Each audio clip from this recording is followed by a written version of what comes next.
out of there.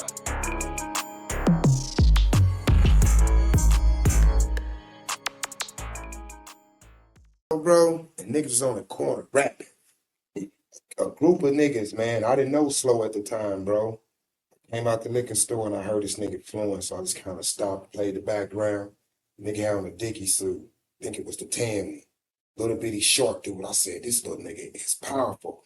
And I just started thinking, damn, what if, and then all his cousins behind him was backing him and shit. I was like, thinking about what if I ran into him on a battle, right? Nigga end up meeting this nigga and it's Slow. When Glock brought Slow around, I kept looking like, where do I know this nigga from? Where I know him from? And I just started picturing that corner. I said, this is the little nigga that was on that corner. This nigga is with me. The machete man. The machete man. Cold nigga, On man. my mama. Cold nigga, man. Cold nigga. Hey. I know Slick City had an influence on your rap career, but I'm gonna tell you now, not too much influence on your lyrics, because when you came through that door, you and shouts out to Cut Calhoun. Calhoun. Y'all niggas came through the door though. You know what I'm saying? Some niggas come through the door and copied our style. They bit our style. Some niggas came through 33rd and tried to sound like Kimmick and Killer Mike then. Right. You know what I'm saying? But you, Cut Calhoun, y'all came around with y'all own shit. Hey, let me tell you, I gotta say this. I like Cut was Strange. That was cool. But Cut, we knew before Strange Music, Slick City was getting Melvin. when he was fucking with Slick City.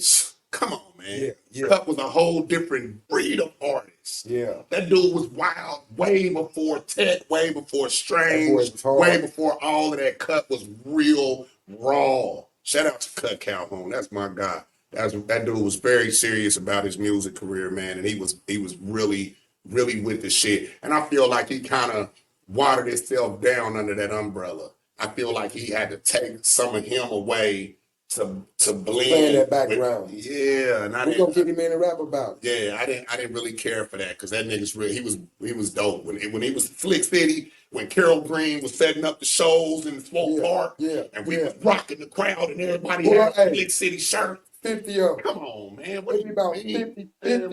What are we talking about, man? What are we talking about? Man, Slick City is really like that, man. Hey. We was like one of the first ones out there, like up and down Prospect selling our tapes and everything on Sundays, going car to car, niggas in cars with big ass straps and shit. We selling tapes up and down Prospect, all through the car wash, Swope Park. It's crazy, and that's when the park was really the park. It wasn't what it is now. Today's park, Sunday Fun Day. Don't get me wrong, that's my shit. I live for it. But we was really out there in that field. Yeah. During them Carol Green days. Yeah. That was a whole different look. Yeah. You know what I'm saying? That was like Will Smith's song, Summertime. Yeah. How they was all out there kicking it and lit. That was summertime for Slick City right there, real talk. Like that was really the demonstration. Yeah. You know what I mean? That's And the I house every remember day. that. Barbecuing, kicking it, pitbull. Hey, speaking of that, right? Do you remember, and I don't remember where we was at, we did a show somewhere. Can't remember where it was at so long ago. My big brother Melvin bought my whole outfit. I had the Marshall Falks on, the black joints. My brother had the blue joints. Had the motherfucking had the black hoodie. I just got my hair twisted. It just got long enough to get braided. Right. And I had my hair twisted up. I had my Scully on. And the month we performing Murder Music Anthem. Yeah. And I got out there on the crowd mic. This is my first real show. Yeah. Yeah. And I got out there and I fumbled. Got out there and I was so caught up in my zone. That happened. Nigga, I got the rock and I'm like, ooh, we about to kill this shit. And nigga, I missed where I was supposed to come in at. And you said, start rapping, nigga, start rapping. So I came in off key and everything, because I had it in my head, I'm about to pull this Scully off in front of everybody and show these braids, and I'm fresh, and nigga, this song and forgot my motherfucking cue. I said, I just fucked up everything, and I was upset with myself about that shit for years and years. Like, but it was a lesson well learned though. And it's one of those reasons why when the Popper, shout out to Popper, it's one of those reasons why when I hear the Popper say he's a real MC and knows all of his lyrics, so when he performs live. He doesn't have like the background in the song and the whoop. I understand that. That's one of the reasons that made me understand that. And it make you clear too. Yeah, man. And it's you really giving your audience you. And it's not so much, I'm not gonna use watered down or fabricated or nothing like that, but I'm just saying that's really you as showing your artistry, showing how much conviction you got, how much conviction you have for it, how much passion. Just put my ad-libs in. Yeah. So I can take that breath. When I was doing my little gospel rap, I was performing by myself. That's how I was doing mine. Straight live. This thing been rapping a long time. So look, you told me this earlier. You said you was down in the valley with Glock D. Shouts out to Glock D, original Slick City. Real Shell. talk. He was down in the valley with Glock. So you're talking about you becoming a Slick City gangster. What happened after that? Where he take you? Yeah, so Glock brought me to Finfo House where I met Dino Dog. Shout out Dino Dog. He brought me to meet you. He was like, yeah, I gotta take you to go meet Dino. I'm like, okay, like shit, let's do it. Yeah. You know, I was so, I was so confident in my music, even way back then. I was like, nigga, I'm a problem. Freestyling, problem. Any of that, problem. So we get there and I literally walked through the door. And like I was saying, I was going by Tower Loke. Some people knew me as Tower Loke. Yeah. And some people knew me as Baby Loke. Yeah. But he was crippin'. They knew it was that. Right. So, man, so pushed up and I'm like, okay, everybody crips. Oh, this is gonna work. So when I push up and I walk through the door, you was as soon as the door opened, I think Andy Sinfo opened the door and let us in. Little Rick was running through the house, little young nigga at the time. Yeah. And I never forget you was sitting there, you had your wife beater on, looking all buffed and shit.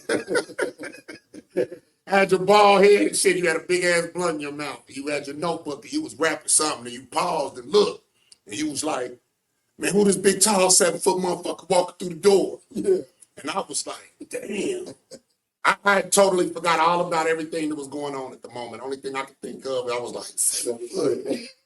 I was like, damn, that sound hard. 7 foot, nigga, 7 foot, woo. Yeah. And it resonated so deeply in my brain that, nigga, after about 5 seconds, I snapped back and I was like, I'm tired.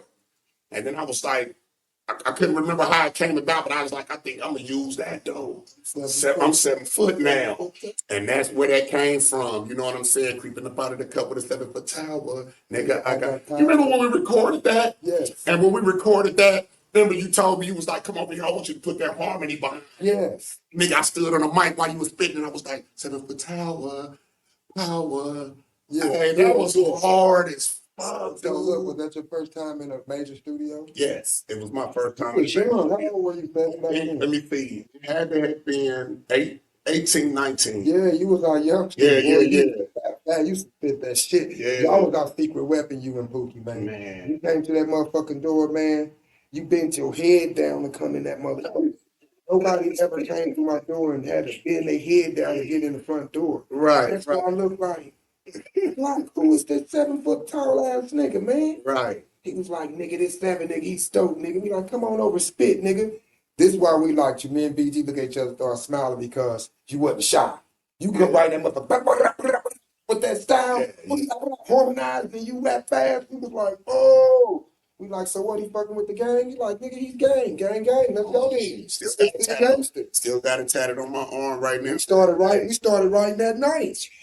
All day. We started writing that All day. all day. That's how we used to do And I'm still upset that I wanted to be on so many more songs that y'all had already had the album scripted. It came in at the end. BG and Melvin too. Yeah. The things I look back on, 7, I look back at stuff like that, bro. I was just so young and blind, doing so much fast moving shit, selling everything, and I was moving too fast. I didn't stop to think, like, stop, regardless. You can stop whatever Glock them doing, put it together, let's do another Slick City ASAP.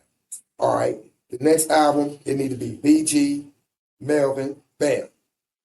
Them coming out, 7 foot, Pookie Dookie. They own album. We doing features on that. I got a feature on that. Slow got a feature, got a feature. But that's they album. But I always thought about this shit so years later. I was like, why didn't I do that? Why didn't I keep the movement going? But when me and Glock thought about it, we was like, nigga, you might have saved our lives. Because we didn't give a fuck about nothing, 7. Hey, We back was then. in Atlanta, in Dallas, in Man, California, wilding the fuck out. We was young, nigga. Ain't no telling what we would have did, boy. Man, that is crazy. Like, I really remember a movement, man. Trev, rest in peace, Trev, man, 7-1 Wolfpack. Like, I remember those days, bro. Like, that shit was so deep to me back then, you know, being so young at an early age and being a part of such a huge movement. Yeah. Slick City was a real Big movement. So, and you know something sad, and I really hate to even say this, bro, but do you know when people talk about Kansas City artistry, I'm not even a part of the conversation. Do you remember when I left here? I signed my first record deal, and I was 19 years old. I signed my first record deal, and I never really told too many people this story. I was riding with bro Country Mike. We was at the landing, and this guy, he was in a Lexus 450 Jeep, had all the gold trimming on it, and he walked out. And me and Country he had California plates. So, you know, me and Country, we on some dope selling shit. We trying to run a real plug. Right. Two big motherfuckers. Country was a big nigga. Trying to get it. Yeah. And the dude came out of the landing and he had like these boxes, all Coogee sweaters, all the high dollar sweaters. It's 97. Yeah. You got a Coogee, you got a box of Coogee sweaters, jumping in a Lexus G 450. Oh, you got a set. So Country had convinced me. I don't know. I was a gopher back then. Like, nigga, whatever. Like, if this is pertaining to some paper, let's get it. Yeah. And Country was like, Seven, get him. I bet he the plug, man. Holla at him. I walk up on dude say, I was like, man, hey, I know you doing more than these clothes. You know what I mean? Like, what else you be on? You know, wow, dude, man, I was a fool for that, looking back. But at the same time, it just happened to pan out. Yeah. But he was like, yeah, matter of fact, I do. He's like, I do music. I own my own record company. Yeah. And I was like, what? I was like, shit, I do music. And he was like, you got something I can hear? We was in country green Monte Carlo with all the slap in it. Right. Walked him right back over to the car, popped the Slick City CD in and let him hear that murder music anthem. Yeah. I'm trapped in this world with no love for a killer girl's mom. She don't like me because I'm a joke. Man, dude heard that and went, wow. He said, here, take my number. He said, how you feel about coming to California? I said, I would absolutely fucking love it. I'm 19 years old, 18, 19 years old. Fuck yeah. So next morning I wake up. Dude is on my phone, remember ASAP used to have the cell phones out there for like $1 a day? Yeah. I'm on my ASAP. $10 a day. Yeah, it was something, I knew it was something like that. I had him. Yeah, so I was like, it's dude, Amento Zayn, I swear to God. He was like, hey, I got you a flight booked, whoop-de-whoop. You gonna come out here, I got a check for you. We gonna do this, we gonna sign some paperwork. Yeah. My nigga left 76 Cutlass sitting on Chromas, nigga, and got the fuck up out of here. I was fresh up out of this motherfucker and just meeting this dude in 2 days. Dropped the album, signed a $50,000 check. You did that album. So yeah, The Trouble Kid. That was my first solo album. I ended up moving to LA. I lived in LA for 2.5 years. And in the rich part of LA at that. I was living with him at first. After I signed the check, he turned right back around and put me in what the fuck was that place I lived in? But it was the rich part of California. It was like where all the rich motherfuckers was. My rent was like $2,200 a month. And I lived in an alley. I literally opened my sliding door, nigga. There, the beach, the ocean, and everything. Like, it was wild. And living out there. And then that ended up turning into some other shit, which my music manager, his name was Larry Howard. And my contract ended with Amento, and I hooked up with Larry Howard. Larry Howard introduced me to Dale Davis from the Portland Trail Blazers. I came back to Kansas City because after my contract was up with Amento, I came back to Kansas City, so all of that was over with. Now I'm back in Kansas City. I got this money. I'm trying to figure out what I'm going to do, so I'm trapping. You know what I mean? I'm back active.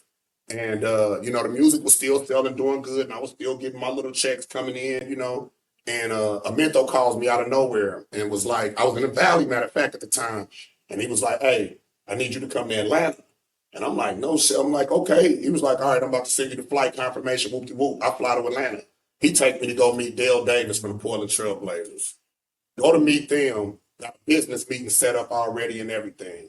So we literally walked through the hallway, and Rashid Watt, this is at the same time that Portland Trail Blazers was playing the Lakers. It was like the championship game or something like that, or the playoffs. And we was walking through the hallway. We ran into Rashid. Rashid was like, fucking with Larry Howard, because he was like, damn, it's Rashid. So we going upstairs or whatever. We go to meet Dale Davis. And when we walk in the room, Pippen walk in the room. Now, mind you, I came up in that time, Jordan and Pippen. If you them, you the motherfucking, you a god at that point. Right, right. Pippen walks in the room and said, I heard it was a rapper over here. I don't hear no rapping. Look, and I'm like, fuck, this is Scotty fucking Pippen, dude, that passed the ball to Jordan and whoopty woo. And so Dale says, he said, let me hear something. And I was like, okay. And Pippen stands there and he folds his arms. He's like, yeah, let us hear something. So we on like the 50th floor.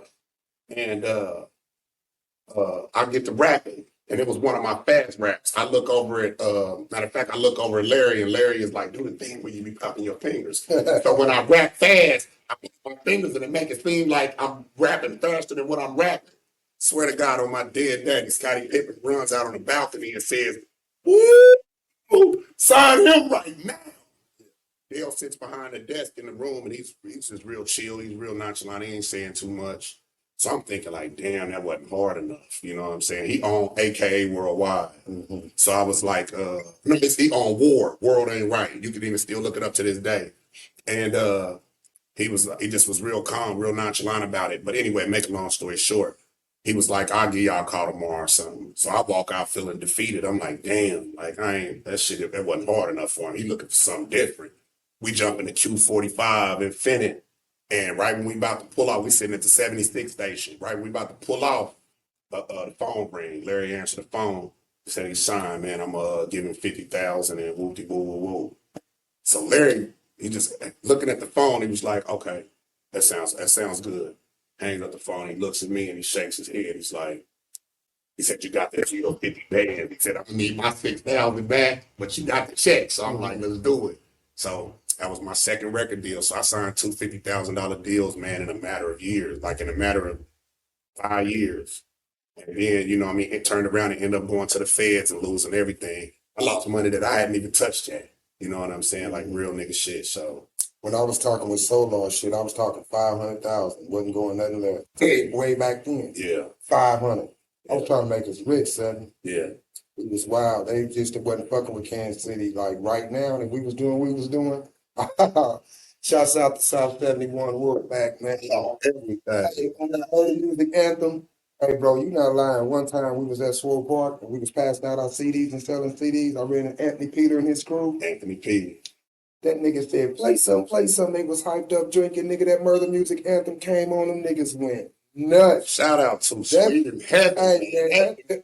Nigga, shouts out to you and Pookie Duke. You niggas killed that part. I ain't gotta be pooped to the Duke. Should I swoop to the Duke with a boot to the dog and poop to the phone? That voice. That voice snap. Lord, can I see some better days? I said, ooh. I said, oh, this dude is a problem. Like, and the whole time, all I could think is, boy, me and this nigga did an album together. But Pookie was hard-headed back then. Pookie was real hard-headed back then. I never forget that time we was at Finfo's, and me and him, he had a song called Heaven's Doors. Yeah. I had a song called, what was my song? If Heaven Real. Was it ever released? Yeah, it was on the Trouble Kid album. I'm about to say, my hardest song that never got released was Glock's song, When God Come. I never heard that. Boy. I never heard I that. called that nigga one time, maybe about a year ago. Long ago that song was. I asked him if he still had it. Bro, do you have God Come? Do you know what that'll do right now if he put that out? Man, Glock D to me was one of the hardest worldwide. Yeah. You know, you pick me. I like Glock. Glock like T-Real. Yeah. Everybody just like different niggas. Yeah. It's hard, you know. Glock was an issue though. Glock was like Glock had so many songs. Glock had so many songs, bro. I've heard thousands of Glock songs that never got released, or verses that he did in other nigga studios that never came out. Shit he did with Tech down in the valley in the basement. I just think when that money starts spreading just from them CDs we ordered, man, I was giving niggas that money. Niggas was running, getting dope, running to the valley. Niggas was running, doing shit and just forgot about the click. I'm talking about, I'm down at Satin Dogs. They like Slick City in the house. It's just me. They perform. Only got one song by myself. And it's slow. Shoot my coupe. I'm at a strip club. Yeah. I need some. Baby, don't like the way they gangsters. I need Yeah. y'all. I need y'all niggas. Yeah. I'll be at Swole Park, everywhere. I'll be riding with Woosu. Shouts out to Woosu, man. The Man. Wilsons, man. Oh, I'll be riding with them niggas. man. He chilling, doing his thing, man. I ain't seen Woosu shit since right before I went to the Fed. That was the last time I seen Woosu, 2002. Hey, Woosu was a Slick City representative. And he was a solid nigga. Hey, That's my guy. Woosu would pull up in them car washes and play Slick City and stand on the hood of a clean-ass, expensive-ass car. He'd stand on the hood of that motherfucker, knocking out shit. His shit is the loudest in the car wash.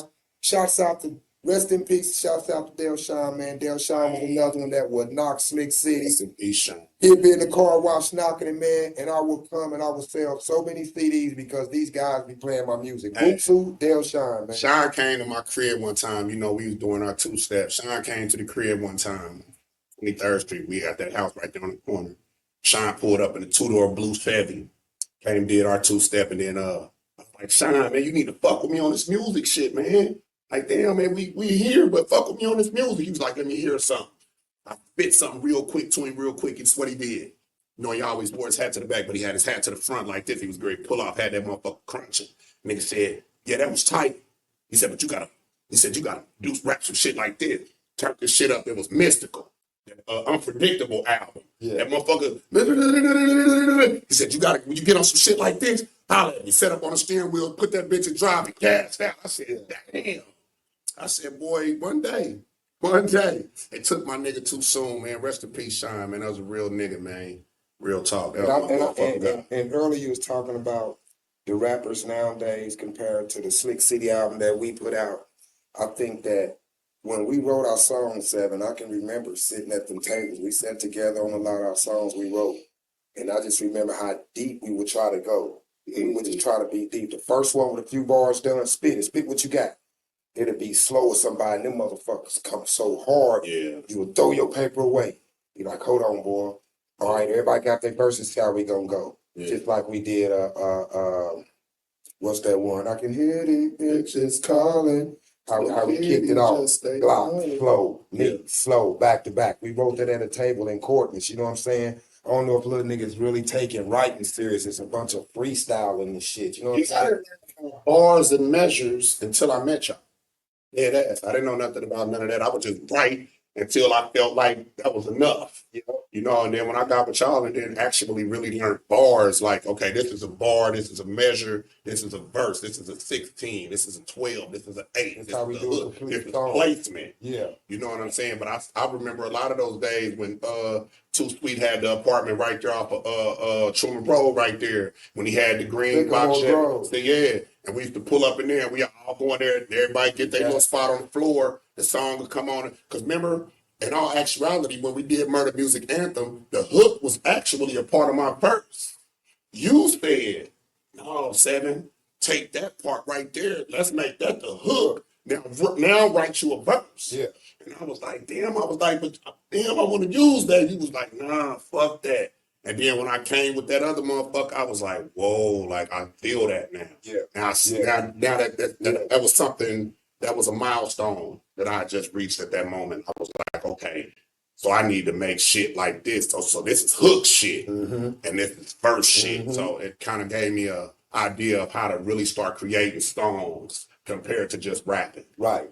I think with yours, what you say you didn't get that recognition is because I think, I don't know what would happen, but if I would have been managing somebody like you and a couple other guys, I think Cut Calhoun, and if niggas would have listened, like far as Cut, certain songs to write, this is what you should write. You should talk about this, Cut. This should be a hit song. But we're gonna fuck all that other shit.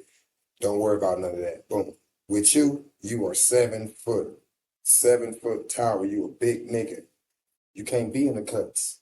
You are 7 foot. Ain't no rapper in Kansas City taller than you. Right. And then your raps ain't Boosie. So you're gonna stand out wherever you go. I think when you release CDs, you didn't do what Slick City did. Remember when Slick City came out? What's my main thing I was to say?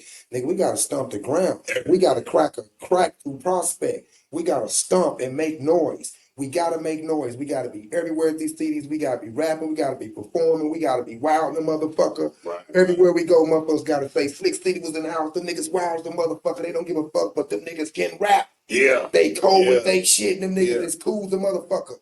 We everywhere, everywhere, everywhere. If you would have did that, oh my goodness. Yeah. Doing features with everybody, with the Popper, with Tech Nine, with everybody, and just making that noise because you know got the what's talent. crazy? You got the talent. You know what's crazy? I can't get a feature out of these niggas. None of them. Swear to God.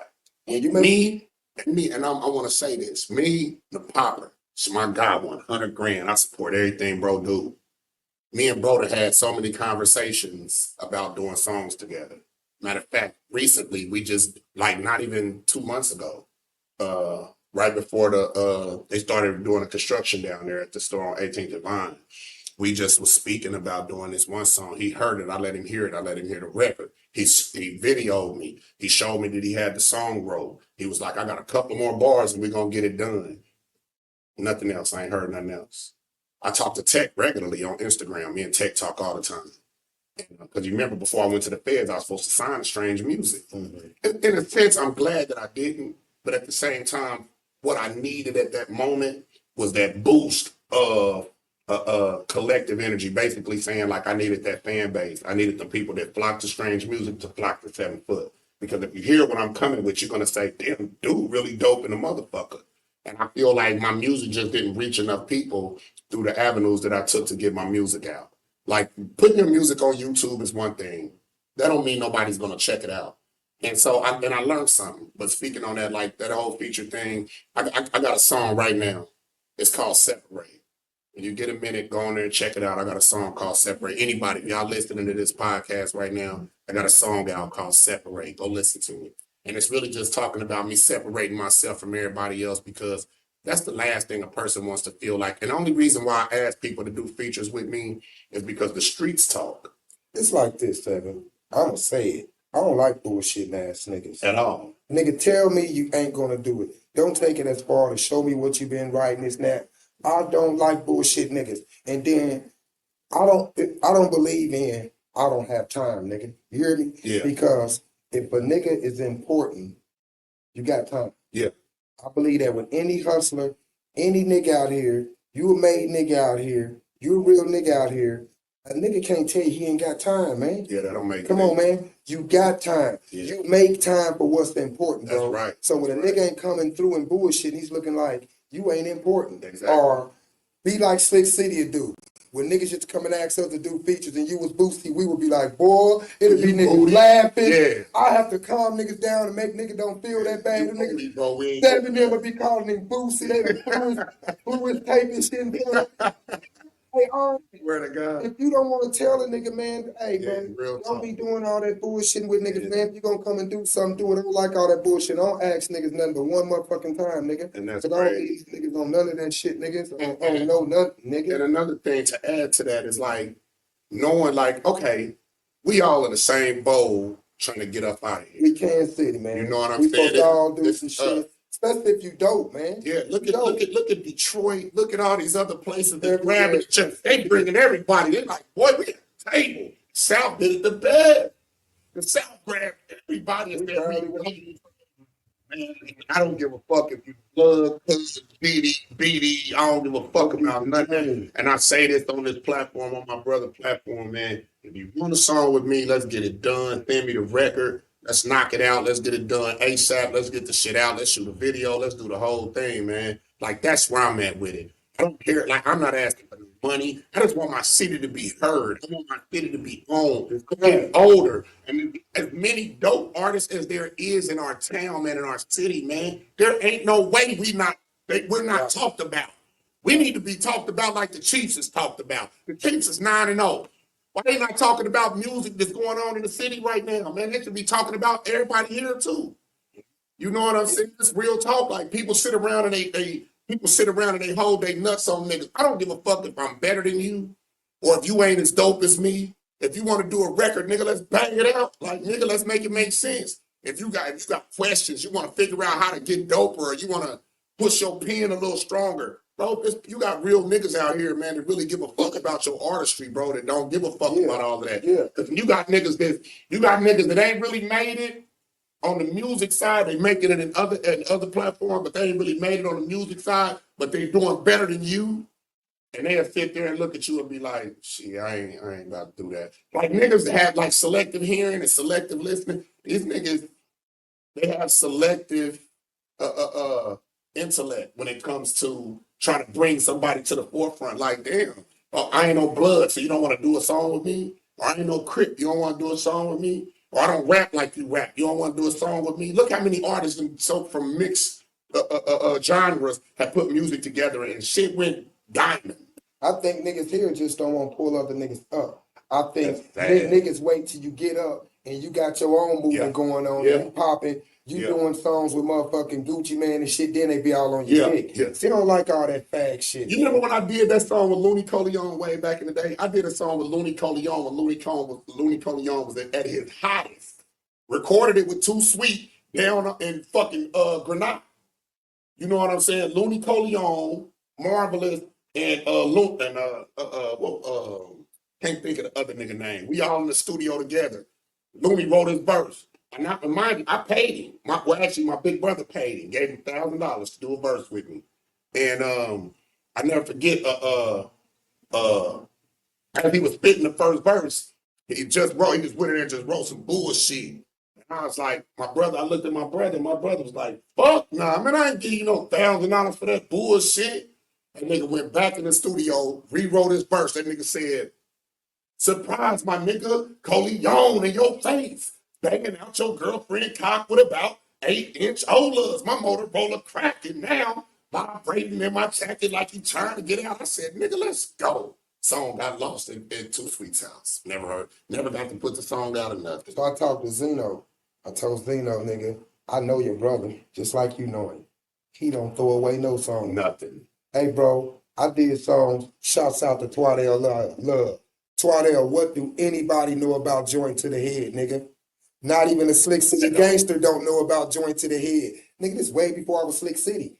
Glock and Brody was Slick City. They rapped that East. I rapped that Central. But I knew them niggas. Right. We knew each other was hard. And then Glock was just like, nigga, just be Slick City, nigga, let's do it. Let's bring niggas in and just have a coalition. Right. Nigga, and that's how it started. Dang. And that's how we put all that shit together, nigga. I was doing my own thing. I was already fucking with Big Vic, doing songs and doing shit. And Glock got a hold of them Vic beats, like, nigga, who is this? Introduced him to Vic. And Glock was like, nigga, let's just start doing Slick City. That's when he's like, I'm gonna introduce you to my cousin Pookie.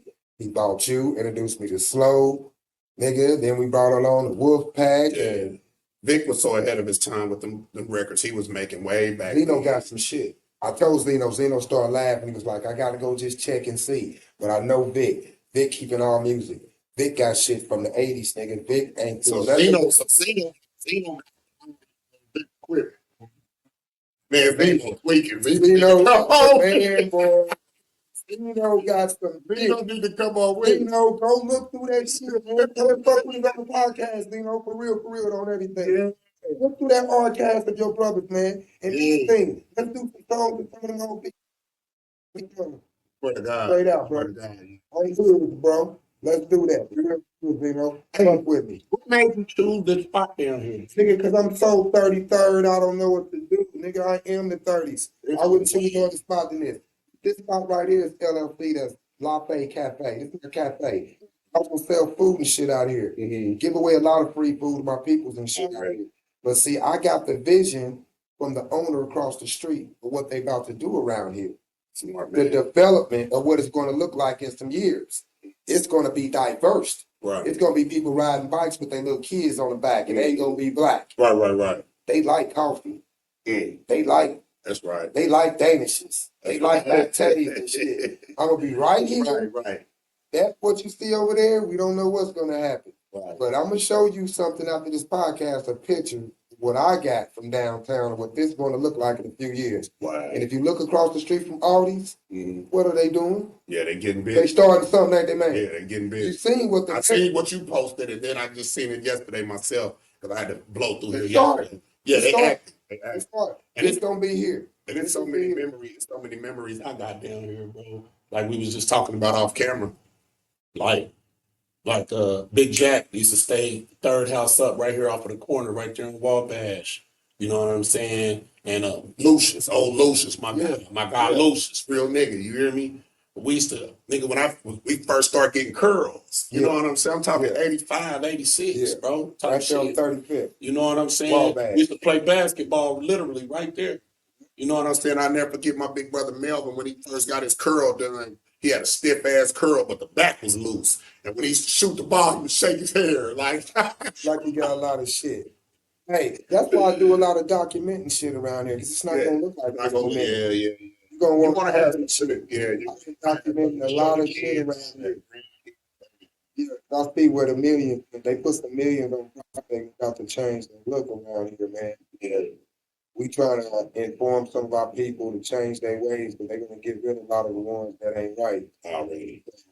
We trying to get them right, man. Get their lives right, get some jobs, get off the drugs and shit.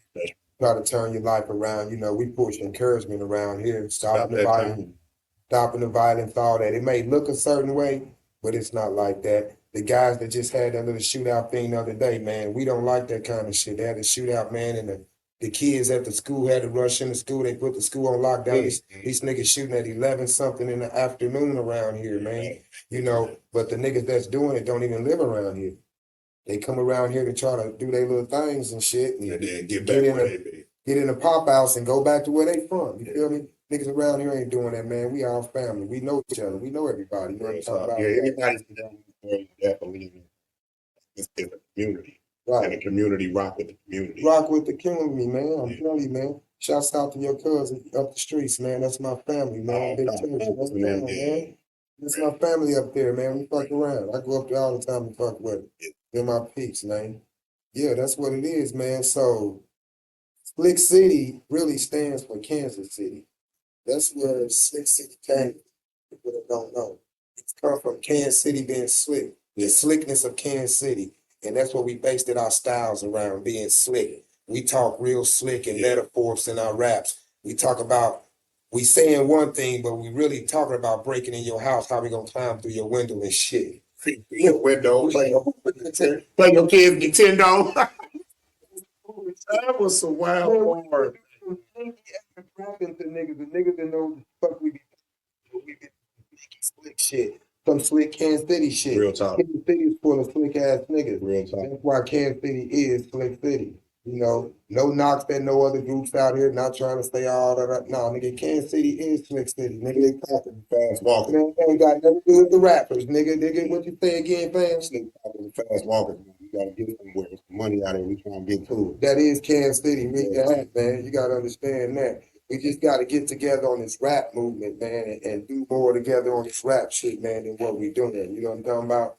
Start pulling niggas up. Niggas that's up here. Fuck with them niggas that ain't up there yet. Especially that them niggas that tight. We ain't talking about them boosty niggas. Let them niggas keep working on their crafts and shit. Let them keep doing it. Ronell was here, man. He said he let every nigga rap. He said he hear them rap before they get on stage. Yeah. He said even if they was boosty, let them get up there. Yeah. And he said if the crowd boo him or something and they want to rock next week, he said let them get up there again. He tell them go home, work on your craft, and I'm gonna let you perform again. Hey, that's a good nigga right there. And again, shout out to Ronell, man. Ronell, not only, you know, not only a dope barber, the man has made so much music. We used to joke back and forth when he did Mr. Sticky Face. And I used to be on his line about that. I used to be like, boy, that's a wild song, bro. But I respected him for it and I loved it because it influenced me to write what's in your mind to write.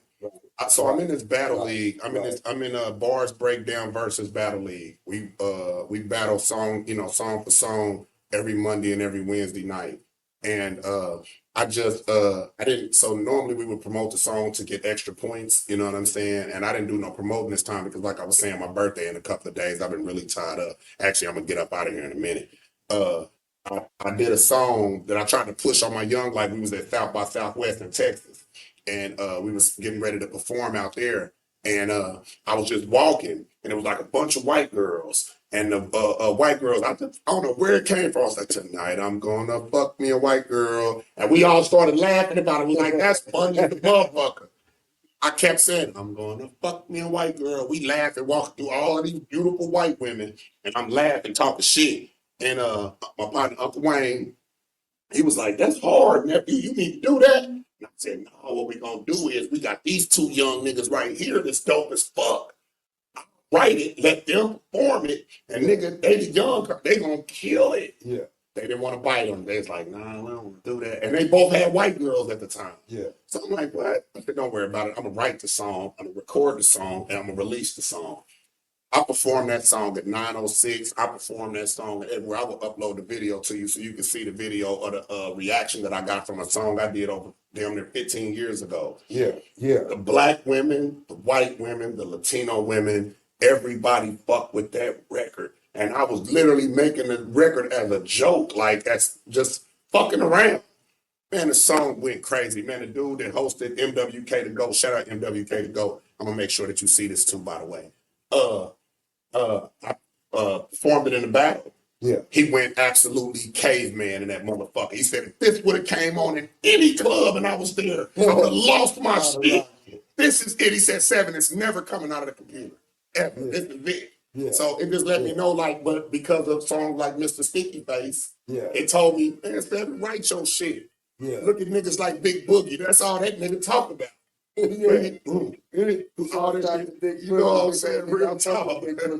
Real talk. Yeah, So, yeah. like, yeah, like I fuck with that shit. And freedom of expression is everything. Niggas gotta learn how to be free. Quit trying to rap and sound like everybody else and be your motherfucking self, That's man. right. Make that shit make sense, Right. man. Like, you gotta be creative within you. Yeah. You know what I'm saying? Erykah Badu did it. Andre 3K did it. You gotta really be comfortable in being who the fuck you are, man. Right. Don't let nobody tell you who you Right. are and who you can't be. I'm 7 foot and I stand on that, nigga, on business. Like, that's really me. Right. When I step outside, you understand, like, oh shit, nigga, that's 7. Right. Everything that I do when you see me, you say, no, that's 7. That's just 7 move. That's how 7 act. That's the type of shit 7 drive. 7 like that loud music. A Karen got on me the other day. I was going to go get my shit retwisted. A Karen got on me the other day because I had my music loud. She said, do you like being a spectacle? I had to catch myself, but I turned around and I said, well, I am sort of a big thing. And she was like, oh, you must be some type of rapper. I said, and I am. She looked back at me and I was like, anything else? She was like, no, continue being a bitch. Because I really want to get on your line, but I was raised right. So I'm going to maintain my level of respect regardless of you trying to be being rude or whatever. Yeah. And I got on up out of there. But yeah, man, continue to, if you're an artist, man, and you're really trying to be successful, a lot of the reasons why a lot of artists aren't successful is because they're trying to follow somebody else's game plan. They're trying to follow somebody else's identity. Kansas City. Yeah. Got to get an identity. Yeah. We had one back in the day. Yeah. When Young Rich was doing this shit, man. Shout out to Rich. Like you said, the Popper been around a long time. You had the Road Dogg.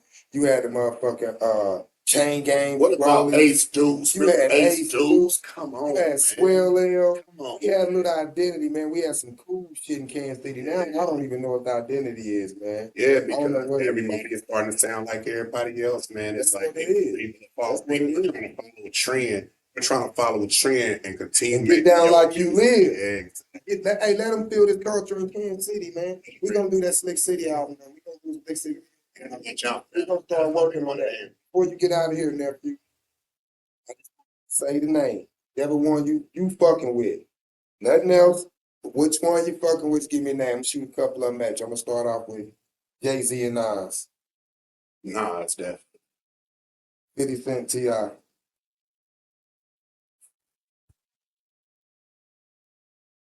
Jesus. Even though he ain't really did nothing in a while, I gotta go 50. 50's a brain. You know what I mean? And I just feel like the type of shit that he does, what it creates outside of his music. So I gotta go 50. Shout out to T.I.'s music, but 50 from a different aspect. Biggie and Pac. Clearly. All day. All day. I like Biggie, don't get it wrong. Biggie's a hell of a storyteller, but Pac was Pac led a generation. You know what I'm saying? Forever. Like, you can go back and play anything from Pac and everybody gonna be lit. You can't do that with Big. I like Biggie too. I fuck with Pac though because of the message, but I like that game Biggie used to spit though. Yeah. I like that game. Just like with T.I., they kind of different. That's why I mentioned Yeah. that. So 50 is like different than T.I. Yeah, It's a whole different vibe. Yeah, yeah. You listen to 50, he puts you on that Slick City vibe. Facts. You know what I'm saying? Fact. Okay, let me give you one. Andre 3K or motherfucking Kendrick Lamar. Kendrick Lamar all day. That's different. I'm going Kendrick. That's different. They gonna get mad at me, but Yeah, I messed with out that group. I deal with Big Boy. yeah, yeah. I wasn't really a fan of his. I liked him when they got on stage and he was like, "Oh, y'all ain't giving the South they props," and they came out with that fast ass song. And I was like, Yeah. When he Bombs gets over back, Baghdad. oh my goodness, bombed over Baghdad. Yeah. When he get that song, Yeah. I don't know, boy, when he get in that song, but as far as his songs, I don't really dig his songs. But now, rap battle, he'll be a hard nigga to battle. Andre didn't really battle niggas. Yeah. So I hate to see you battle a smart nigga like him. Man, that's one of the dopest. That's me. That's one of the dopest things that I liked about 3K. Like that dude, his brain, man. Like Over Baghdad.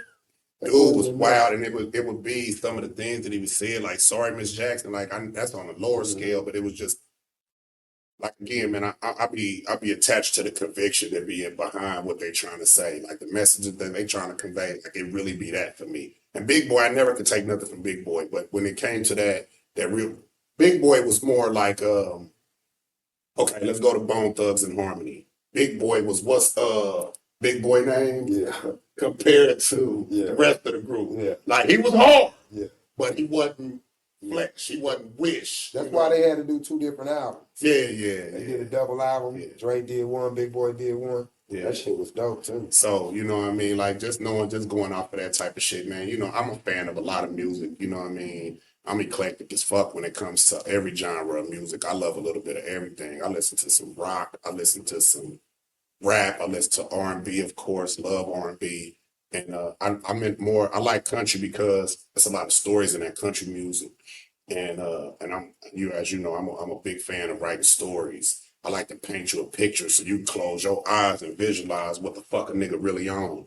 Like you shut your eyes and listen to my music, you're gonna be like, nah, that nigga did that for real. I gotta get myself together to listen to country. I don't think I ever listened to that rock and roll. Man, listen to some country music, man. I'll send you some shit. Like I got some songs for your ass that you will literally get in your shit and ride to. A horse with a straw in my mouth. Man, type shit. I think about getting on a horse. Then you landed my nigga 7 foot power in the motherfucking house. Like a motherfucker. What Da Streetz Say podcast, 2 original Slick City gangsters. We right here, man. We're gonna start on that new album, man. We're gonna put together a little Slick City reunion to do something. Fact. Me and Seven gonna start on it. You know, if them niggas come, they come. If they don't, it's gonna be me and you. You know what I'm saying? What Da Streetz Say podcast. Yada da. Yes, sir. Yeah, gang, here I come. Gang, he out. What Da Streetz Say, what Da Streetz Say, what Da Streetz Say. Yada da.